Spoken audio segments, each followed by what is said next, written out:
தன்மானம் பறிபோய் தடுமாறும் தமிழானி அவமானம் சுமந்து அழுது புலம்பலாமா?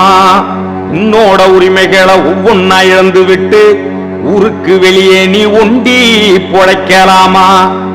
கூவத்திலும் சேரியிலும் குடிசையிலும் குப்பத்திலும் பொக்கத்தை இனம் போல பொங்கி நீ தின்னலாமா? உன்னோட மண்ணி இது, உனக்கான பூமி இது, கண்ணீர் ரத்தத்தையும் கலந்து செஞ்ச உரிமை இது. எழுடா எழுடா தன் இனமான நீ காக்க, துடிடா துடிடா பகையை தூள் தூளாய் நீயாக்க. கொட்ட கொட்ட குனிஞ்சி நின்ன காலம் போச்சு, நெருப்பா நீ எரிஞ்சி நிமிரு நேரம் வந்துருச்சு. அதனால் அடங்கமறு அத்துமீறு திமிரி எழு திருப்பி அடி. புதுகொடிந்த தமிழரெல்லாம் இந்த முழக்கத்தை கேட்டு விட்டு அதிரடி வெட்டு போல அங்கங்கே வெடிச்சம்மா.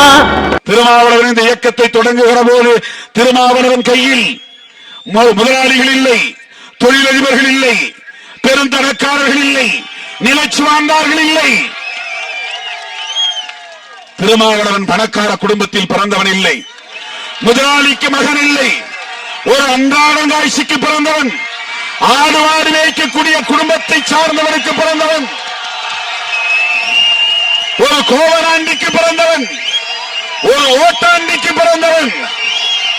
இந்த கட்சிக்கு தலைமை பொறுப்பை ஏற்கிற போது எனக்கு ஆசான் இல்லை, எனக்கு குரு இல்லை, எனக்கு தலைவர்கள் யாரும் இல்லை. ஆனால் என் மீது நம்பிக்கை வைத்த என் அன்பு தம்பிகளை வைத்து மதுரை மண்ணிலே நான் எழுதி கொடுத்த வாக்கியங்கள், நான் எழுதி கொடுத்த முழக்கங்கள் மக்களை சென்றடைந்தது. கலகக்காரன் திருமா கைதாகி சிறை போனா, ஒரு வழக்கா இரு வழக்கா 100 வழக்கு கண்டான். அத்தனையும் சிறுத்தைகளின் அவதார எழுச்சியிலே பொடி பொடியாய் நொறுங்கி புழுதியில் பறந்ததம்மா, புழுதியில் பறந்ததம்மா.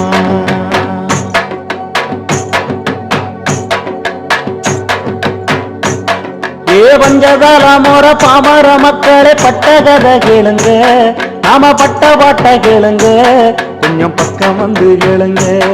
ஏழ வாழ்க்கை உயர வந்த ஒருவனின் வரலாற கேளுங்க, அவன் வரலாற கேளுங்க.